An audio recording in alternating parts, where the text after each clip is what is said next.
Welcome to Guitar Town.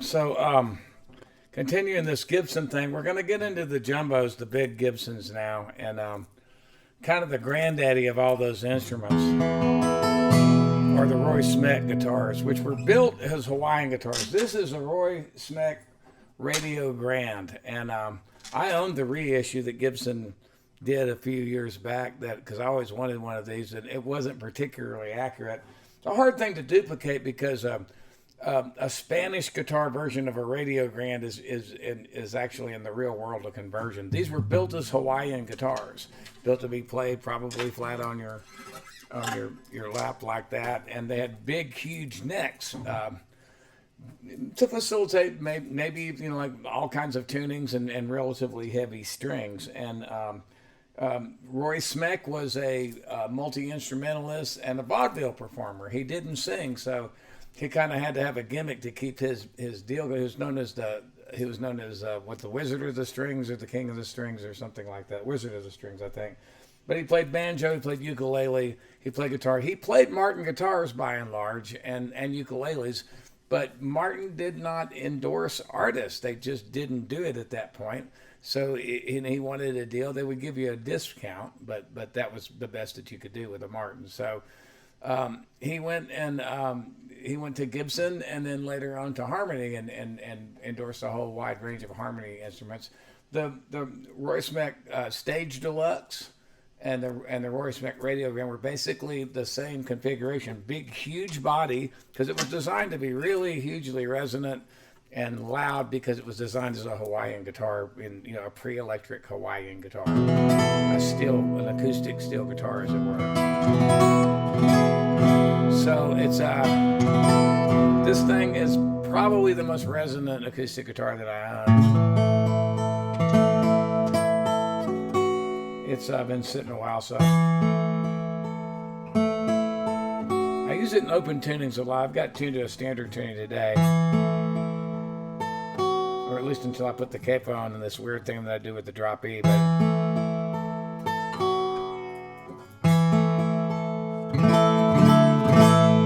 it just has this oscillating thing that goes on for ever. And semi-famous Roy Smeck Stage Deluxe, which is Stage Deluxes are sunburst and have mahogany backs and sides, and Radio Grandes are natural finishes with higher quality top, probably because it didn't need a sunburst to hide it, and rosewood backs and sides. This one was converted by Tom Crandall at TR Crandall Guitars. He's probably personally converted more of these. In other words, what you do to convert one besides get rid of the Hawaiian nut, but basically you have to really reduce the size of the neck because the necks are huge. And this is so well done that you would never be able to tell. It's still a pretty good size neck because I don't mind them being pretty big. He's done several of these. I know a couple of people that own them. He does a really good job with it. It's stenciled on Gibson, Roy Smeck, Radio Grande, and that's one thing that Gibson did with the reissue that I thought was kind of weird was they put that on there in inlay, which it doesn't look right in inlay. It's supposed to be a stencil. But it was sort of designed to be able to be read, in pictures and stuff.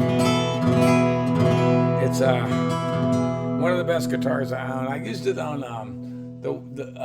the way that we do on the Colvin and Earle record, and I tend to use that was this open G with a C bass, kind of a Joni Mitchell tuning. I actually learned from Sean. I'd always wondered, she wrote that was originally her melody, which she wrote in that tuning, so we both played in that tuning.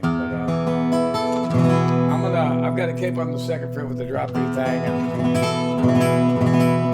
this is kind of the granddaddy, like I said, the first really big flat top that Gibson built. So we'll go on and it's the slope shoulder thing, and they would carry at least so far as the top, the way this body is shaped into the building of their jumbos in the future.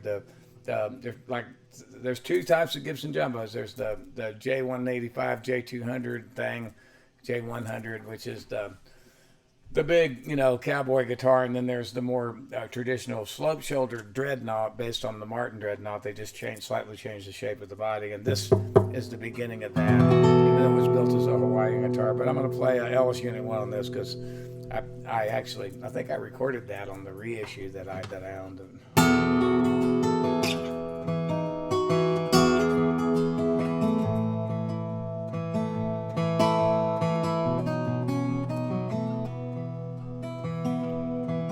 I was fresh out of the service. It was back in '82. Raised from Cane and I come back to town. I went in to be all I could be, come home without a clue.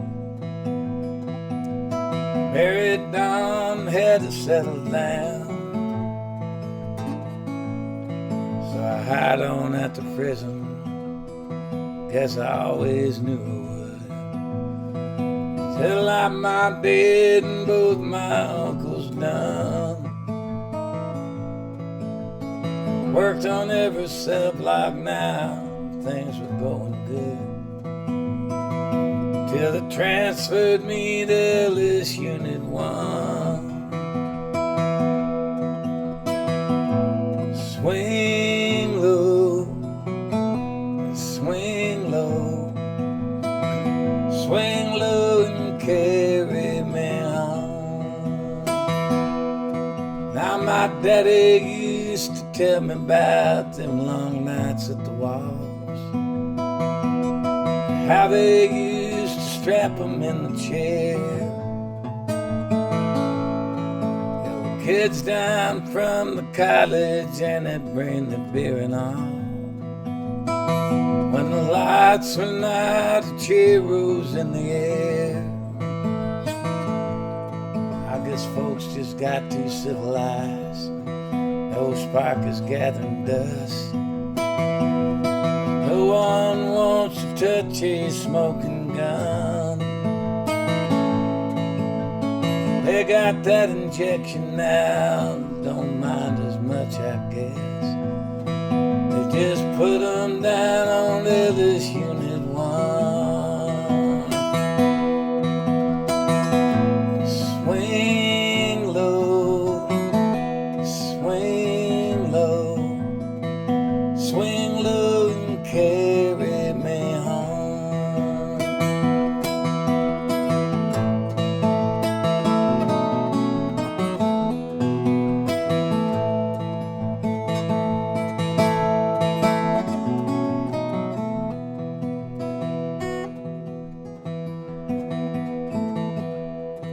Now I've seen them fight like lions, boys. I've seen them go like lambs. I helped to drag them when they could not stand. And I heard their mamas crying when they heard the big door slam. And I seen the victims' families holding hands. But last night I dreamed that I woke up with straps across my chest. Something cold and black pumped through my lungs. Even Jesus couldn't save me. I know he did his best. But he don't live on Ellis Unit 1. Swing low, swing low, swing low and carry me home. Swing low, don't let go.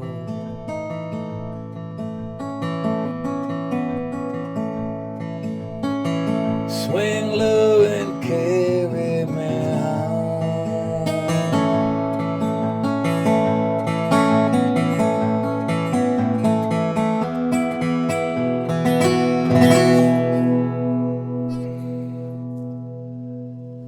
1939, Roy Smeck, Radio Grande, converted by Tom Crandall.